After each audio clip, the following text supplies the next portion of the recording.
Bueno, seguimos. Fuimos al Wikipedia. Hay Wikipedia. Y decía, como 40 años lleva el proyecto. Sí, sí. Unir Punta Dungeness con el Cabo Espíritu Santo. Tal cual. Es tan difícil. Y Tenemos el astillero Río Santiago, que la otra vez hablamos con el presidente del directorio, que se quieren hacer cosas. Pongámonos a hacer un transbordador. Las barcazas. ¿Un transbordador? ¿Cuánto nos puede costar? Aparte que se paga solo. 25.000 pesos por cada camión. Tal cual. Deben cruzar unos 400, 500 camiones ¿Por mensuales. ¿De qué? ¿Vale? ¿Por día? No, por día. No. ¿Por día? Por día, Iván. Por día. Aparte de ida y vuelta. No, 400, y te quedas corto, me parece. 400 camiones diarios pasan. Sí, más también. 400, 800, 8 por 2, 16. No me hagas sacar cuenta que ya compramos un barco. ¿Compramos? Vamos a hablar con alguien también que tiene datos y que nos puede contar de una realidad que es un poco diferente a la que uno quisiera. Vamos a hablar con Pablo Morales. Él hace la parte de inspecciones, capacitaciones, asesoramientos, auditorías. Él se encuentra en la parte del Valle Medio, y una de las razones que nos convoca, y por lo que vamos a hablar con él, es que su padre en su momento, con una perforadora de petróleo, con una plataforma de petróleo, fue embestido por un tren acá cerquita en Torkins. Y él tiene que ver mucho con zonas de tierras que aparentemente podrían ser explotadas, y que o nosotros pensamos que el tren tiene que ir por ahí, pero que hay imposibilitaciones, como en Argentina. Así que, Pablo, disculpanos, se nos fue la hora. Buenas tardes, Iván Juárez, Jorge Martín, Oscar Urrutia. Buenas noches, ¿cómo le va? Buenas noches a toda la mesa. Me río y es un poco cómico, sí, es como la Argentina, pero bueno, es la realidad que nos toca vivir. Pablo, empezarnos a contar del accidente, y después nos vamos a ir a tu terreno, allá donde pensamos que el tren puede ir, pero que no podría ir. Bueno, cronológicamente ustedes sabrán, esto fue en el año 76, yo tengo 48, así que del 72 al 76 era un niño. Sí, me tocó verlo todo vendado, todo parchado a mi viejo. Y en el año 76, Pérez Compa, en la naviera, en su momento estaba en los primeros albores de exploración y control en la cuenca. Traían para esa época, estamos hablando en el año 76, traían un equipo de Estados Unidos, marca Cardwell, muy chiquito. Ustedes saben que en ese momento, por una cuestión religiosa, la empresa Pérez Compa le ponía como seudónimos todos santos a cada uno de los equipos. Desconozco hoy la cronología histórica de eso, pero se llamaba Santa Escolástica. Era un equipo muy chiquito, un equipo de pooling, era para equipos de terminación una vez perforado, así que era un equipo que se podía transportar, se autotransportaba. En el momento del accidente mi papá venía conduciendo, y había un paso a nivel en la curva de Torkin, que saliendo de la curva había unos yuyales muy altos, y eso sí me acuerdo porque fue un comentario hasta con el seguro, y nadie vislumbró el tren. Y bueno, en esa partida, en el duelo, ganó el tren. Volcó el equipo, mi papá quedó, creo que Oscar, yo le mandé algunas fotos, le adelanté algunas fotos del accidente en su momento. Pero bueno, sí, volcó el tren y fue un evento terrible para la época porque era un equipo nuevo, con alta tecnología, y en su momento, en el año 76, era extremadamente complicada la logística por el salvamento. Los bomberos de Bahía Blanca y de Torquín participaron de ese evento, y mi papá, consciente, le pedía, por favor, de eso sí me acuerdo porque eso es lo que se declaró, ¿no?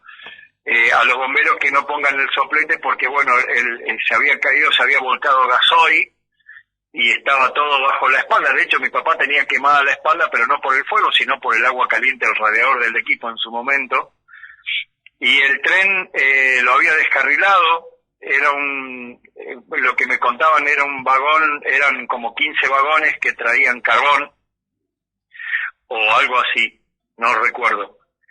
Pero sí lo descarrilaron y bueno, de esa pudo salir mi papá porque cortaron con una especie de crique y levantaron con unos gatos del camión de los bomberos para poder sacar a mi papá, para no prender fuego con los sopletes y retirarlo. Pero fue todo un tema, el accidente en sí, porque fue un accidente que marcó a toda la familia en un antes y un después, en cuanto a las normas de seguridad, en cuanto a todo lo que se venía tejiendo como el boom petrolero, que por ahí se hacía con la dinámica de la actividad, se hacía muy improvisado. Así que bueno, eso en parte de las fotos que en algún momento compartí y parte de lo que nos tocó vivir a nosotros como chicos, del primer accidente en la Patagonia, si se quiere, de un equipo petrolero, ocurrido fuera de la Patagonia. Así que fuimos en su momento acreedores a un evento de esa magnitud. No le voy a decir. Pablo, más allá de que seguramente te marcó el ferrocarril de una manera inesperada o que tuvo determinadas consecuencias que uno no está a veces no la tiene prevista, igual de alguna manera a pesar de en tu trabajo seguiste ligado o en alguna parte te toca lo que estás haciendo hoy por hoy con los ferroviarios. Claro, correcto. Indefectiblemente uno transmite, si se quiere, es una genética heredada. Yo después, mi viejo, después de eso volvió a trabajar. Les puedo asegurar que después de que se pudo curar la herida, volvió a trabajar y algo que siempre nos marcó y nos inculcó, hay que estudiar para mejorar los estándares. Los estándares se tienen que mejorar. Y eso es lo que me llevó, digamos, a independizarme hace algunos años y bueno, marcar un hito en cuanto a mi familia y en cuanto a todo el apellido nuestro, porque venimos de una herencia de transporte muy grande en cuanto a los ferrocarriles por una cuestión de estudio y en cuanto al transporte petrolero por una cuestión de vivencia, así que nos hemos dedicado a la calidad y hemos hecho un poco asesoramiento y auditoría en algunas empresas que nos llevó a participar sin querer en algunas trazas del tren a Vaca Muerta en la primera etapa, ¿no? En la primera etapa de planificación. Y con ese tema, ¿por dónde vamos a hacer la vía? Es buenísima tu pregunta porque Pero en realidad vivo en otro planeta yo. No, lo que sucede también, y para que se entienda un poco, hay idiosincrasias que tienen que ver con la dinámica. Por ahí la dinámica y la necesidad energética hacen que se pasen por arriba algunos estándares de calidad por una cuestión dinámica, ¿no? En todos los órdenes de la vida pasa, no solamente en el petróleo o en el ferrocarril. El ferrocarril puede tener un montón de estándares a nivel mundial en cuanto a la seguridad, pero cuando la dinámica y la necesidad es enorme, por ahí se sobrepasan algunos estándares y entre esos permisos, ¿no? No es que vivís en otro planeta, pero sí hay cuestiones hoy de valoración técnica y legal que hacen que por ahí no sea lo proactivo, para decirlo en otra palabra, que tiene que ser, es lamentablemente, pero vivimos en una cuestión política que por ahí la burocracia hace que se ralenticen algunos proyectos, no más que eso. Bueno, pero ¿por dónde vamos a hacer la vía? La vía originalmente estaba pensada por algunos, nosotros hicimos con alguna consultora, estaba originalmente pensada traerla por arriba del valle. Estoy hablando de, ustedes conocen bastante la zona, así que me imagino que lo que era la ex vía Indupa, bueno, esa traza hoy no existe más, se tiene que correr. Iba por arriba de unos campos, por arriba de Cinco Saltos, bajaba para el lado de Contralmirante Cordero y por ahí cruzaba lo que vendría a ser la ruta alternativa, la ruta de Barda, Tratallén, El Chañar, hasta llegar a la traza original que iba a desembocar allá en Añelo, arriba de Añelo, al sur de Añelo.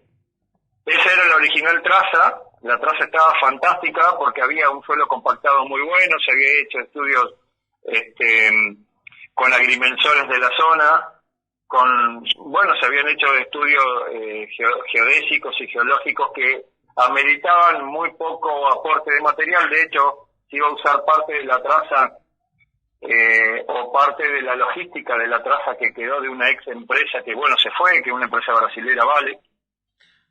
Y a eso se le sumaba un montón de ramales que se tuvieron que estudiar hasta que, llegamos, la parte de la traza estaba muy buena, era fenomenal en su momento, los aportes, todavía nosotros en esa política no nos metíamos, pero cuando llegó la hora de pedir permiso, pasaron varios años de ser fiscal a ser terreno con propietarios y linderos con acreedores fiscales muy fuertes, incluso habían apoderados, habían estudios de abogados, y llegamos a la parte de que en algún, por así decirlo y por no, lo que no quiero evitar tocar susceptibilidades, pero sí habían terrenos que se consideraban mapuches, y eso ocasionaron innumerables inconvenientes a la hora de renegociar la traza. Tanto fue que cada uno quería, si se quiere, legislar de manera diferente, que terminó ralentizando el proyecto. A los inversores tampoco le convino, en algún momento no le convenía ningún tipo de problemas legales que ralentice a la hora de un proyecto o de armar logística.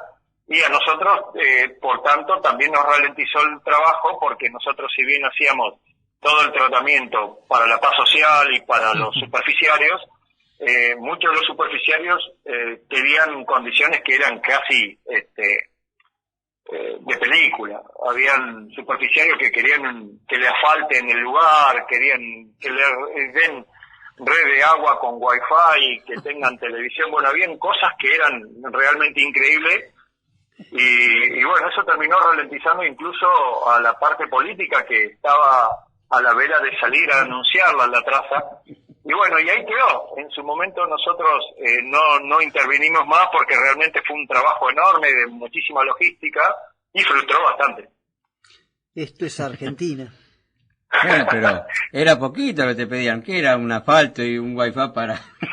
En algunos campos no, porque se veía gente un poco más cordial, más sociable, pero habían superficiarios que venían acarreando desde servidumbres no pagadas por la estatal gas del Estado, servidumbres no pagadas en su momento por las estatales en su momento, que tiraban las líneas de alta y media tensión, y quedaba algún resquicio de enojo en hijos o en los descendientes.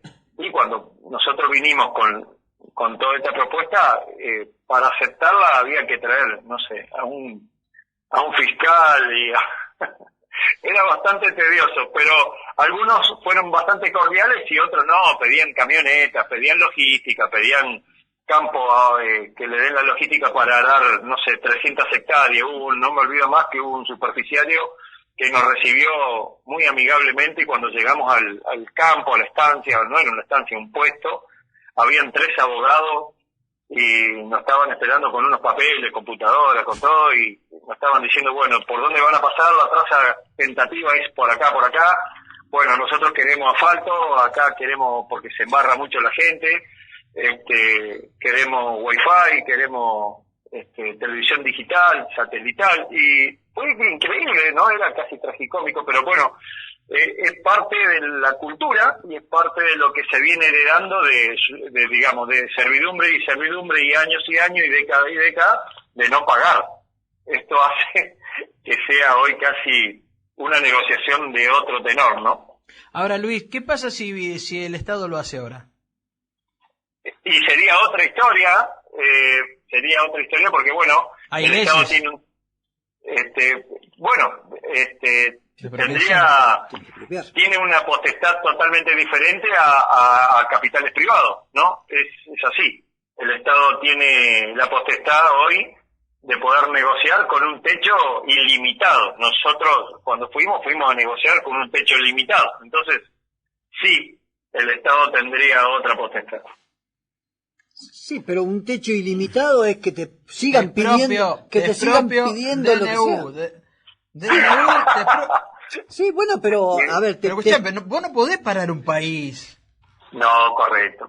Yo estuve en algún proyecto muy grande, de gran envergadura, en este país, trabajando para una empresa que después que se privatizó acá el Estado quedó como TGS de un lado y TGN del otro. Y hubo un campo que se dictó sentencia energética, la energía es primordial, y entramos con policía, gendarmería, y el propietario del campo, con un estudio de abogado, tuvo que ceder la traza, y el gasoducto se hizo, y hoy le está abasteciendo parte de ese gasoducto, entra a Complejo Cerri. Así que ustedes se imaginarán dónde está el campo.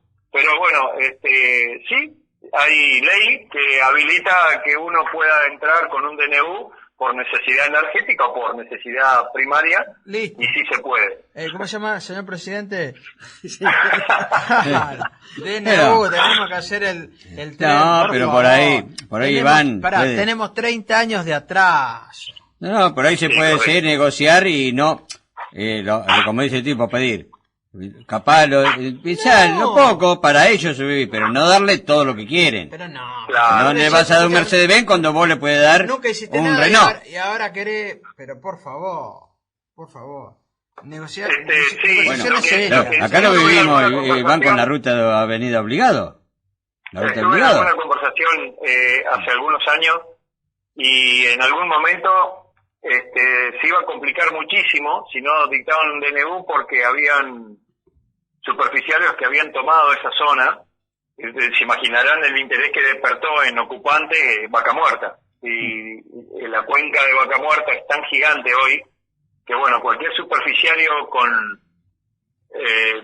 un poco o mucho de nivel de intelectualidad accede a cualquier tipo de negociado y después es un conflicto enorme para poder renegociar al momento de la ejecución. Entonces, algún momento, eso es lo que calculábamos, en algún momento las empresas que querían el tren que llegue a Vaca Muerta querían desestimar el costo increíble del tránsito pesado y con eso minimizaban un montón los accidentes y maximizaban la producción. Esto iba a llevar a una red logística a futuro que podría haber sido una bonanza, pero bueno, atrás hay capitales e intereses que nosotros no nos competía, pero sí en su momento venían intereses de otro lado para que no se haga y había como algún asesoramiento por afuera a comunidades o a servidumbres para que sea todo punta de lanza, pero bueno, así es. DNU, señor presidente. Claro. Pablo, se nos terminó el programa, se nos terminó el bloque. Realmente la pasamos muy lindo. Verdaderamente tus historias y no historias, tus realidades que nos pusiste. No, la realidad que puso. Que nos pusiste sobre la mesa. Creo que es más que interesante. Nos hace ver verdaderamente a veces el atraso que tenemos en tantas cosas. ¿Cuál equivocado estamos? Así que agradecidos por tu tiempo, de esta mesa. Te deseamos que tengas un excelente fin de semana. Igualmente para la mesa, para todos ustedes, para la audiencia y para todos los que nos escuchan, la verdad que agradezco mucho la convocatoria. Muchísimas gracias, un buen fin de semana. Igualmente para ustedes, que estén bien. Bueno, Nos fuimos. un programa más de La Voz del Riel, un montón de cosas que todos los días nos sorprenden. Creo que nos fue una semana más. Así Sí, que y con cosas nuevas y algo que por ahí... Hay algo que, porque esto sale también en la zona de... Nosotros no queremos que le quiten nada a nadie. No. Pero el país tiene que crecer. Pensemos que No, el país tiene que tenemos el 50% de desocupación, muchachos. Sí, hay que ponerse a veces a trabajar y pensar en el prójimo y no en uno mismo. Nos vamos. Sí. ¿Y dejamos? Un beso a mi compañera de vida y Hasta Dale. el fin de Fin de semana. que lo pase bien. Pesado,